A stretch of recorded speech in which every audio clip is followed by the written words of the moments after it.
Well, we've been asking you to submit your questions to the Ask Me Anything section of the BBC Sport website. We're here at Lord's, and I've got a selection of panellists for these questions on the cricket. Alongside me, former England captain and England opener, scored bucket loads of runs, Sir Alistair Cook.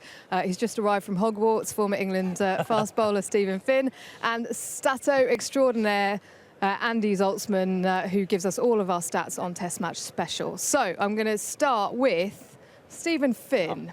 Darren Walker in Derby asked this: all this talk of balls going out of shape, and it's always the bowling side that requests the change. Can anyone explain how throwing or bowling down an out-of-shape wonky ball wouldn't actually benefit the bowling side?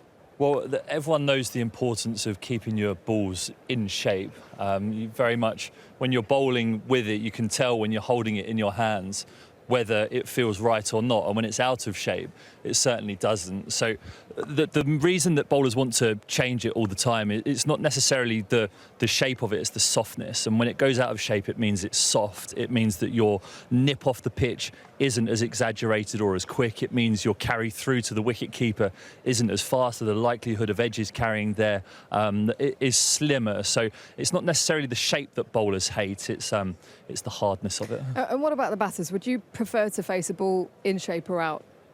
I just love how bowlers are always moaning.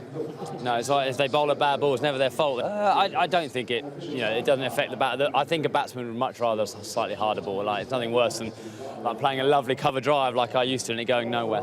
Elaine from Manchester for you, Zoltz.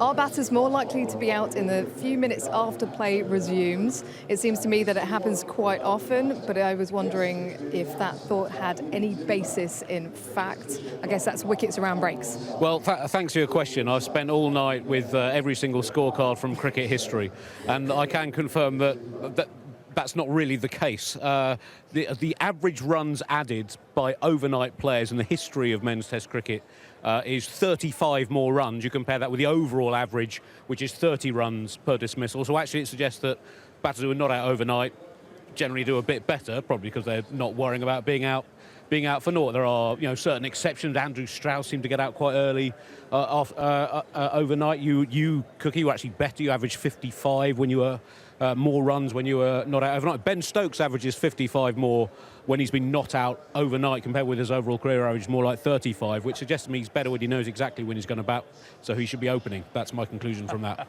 Do you feel more nervous around a break? No, not really. I think it takes a little bit when you first start playing cricket to be not out overnight. When you're a kid growing up, you don't know it's only ever a one-day game. So actually, when the first time you were not out overnight, it was quite a strange feeling. But I haven't. Do you know what? I'm glad Zoltz answered that question. Nothing to do with me. Poor Mrs. Zaltzman with you having to do that all night. But it was yes. I have no reason or going to add anything better than what Zoltz has just said. But it's that classic one when you're growing up playing cricket that you always feel like you can get a wicket around a break. You must have felt that as a bowler. Yeah, I think, you look for natural breaks in play. I'm going to give the serious answer now. But sometimes you feel as though it just breaks a batter's concentration, not necessarily overnight, but like a lunch or a tea interval. Sometimes when you're going around the park, you're longing for those to go into the dressing room and reset, and you come out re-energised afterwards. So maybe there might be something in that. Anthony Reason in West Sussex: are more boundaries scored off the last ball of an over than any other ball? That's one for you, Andy. Well, and he suggested that this was from experience of years of umpiring. It is emphatically not true. I've looked through the entire history of international cricket, and in every single format, apart from women's T20, the sixth ball of the over is the one least likely to have a boundary hit off it. Quite why that is, I'm not entirely sure. The second ball is the most likely to have a boundary hit off it. The first ball, you're least likely to be out. The fifth ball of the over, you're most likely to be out. Here's something I found out whilst looking at this. Joe Root, since the start of Bazball, from the fourth balls of over, has scored 546 for 1, and from the third balls of overs, 495 for 20. How do you explain that? Over the course of his career, Joe Root averages 64 off even-numbered balls of overs and only 44 off odd-numbered balls of overs. England need to protect Joe Root from facing that tricky third ball. Ian Tanner in Bristol, please explain which batter calls a run and why, Sir Alistair. Well, normally it's the bloke who hits it, calls it. Technically, if it goes behind square, the non-striker should call. but it's never. I can't really hear the case. Sometimes you drop and run, and you know when I mean that, you play it just in there, and you think there could be a run. You look at your partner, and he's running to danger end, and he might call you through, or he might say no. But it's normally teamwork. It's teamwork. Who is your worst person to run with? Oh, good question. Ravi Bapara.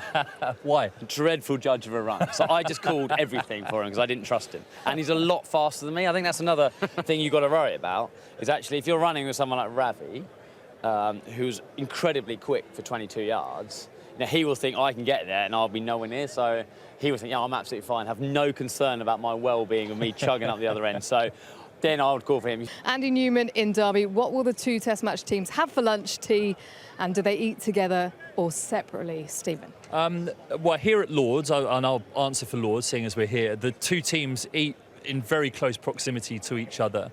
And as the home team, you're on the furthest table away from the front door. So the away team have a long, thin table just as you walk in, and then you turn right, and then the home team table is the other side of the room. So if you've been sledging someone throughout a session and you walk in hot and sweaty after bowling, you have to walk past that person in order to then go and eat your lunch. So there can be some awkward encounters up in the lunchroom. I would add that there's another third table with the umpires in the middle. So there's always a little bit of a dividing...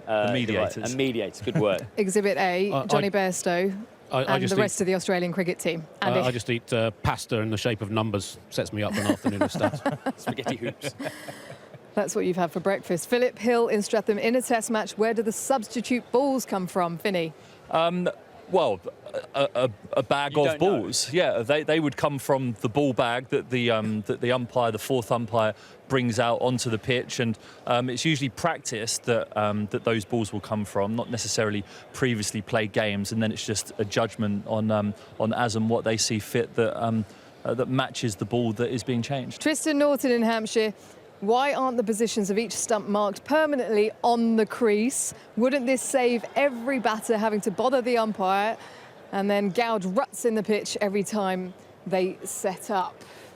I mean, that would be amazing time saving, wouldn't it? Would be time saving. I just want to know what you'd mark it with, which would stay there permanently for 5 days, because it's obviously on dirt and you step on it and then you twist your studs, it's going to move. So if he can come back with me with something which you can actually permanently lower there for the 5 days and not move, then what would it be? But the ground staff, they repaint, don't they? Well, I think he's talking about he's painting the lines for the popping crease everything, and that obviously after these big bowlers are hammering through, that line disappears. So the batter's the same thing. If you're standing there, if you mark it with paint, it's going to disappear. I don't know what you'd mark it with. Yeah. There you go. I think there's also a deep mistrust that even if there were 3 lines painted there, a batter would still check his guard to make sure that it's middle stump. So, the spike scratching away the paint is the reason why they're not painted there. And I do think batters would still check their guard because they don't trust anyone.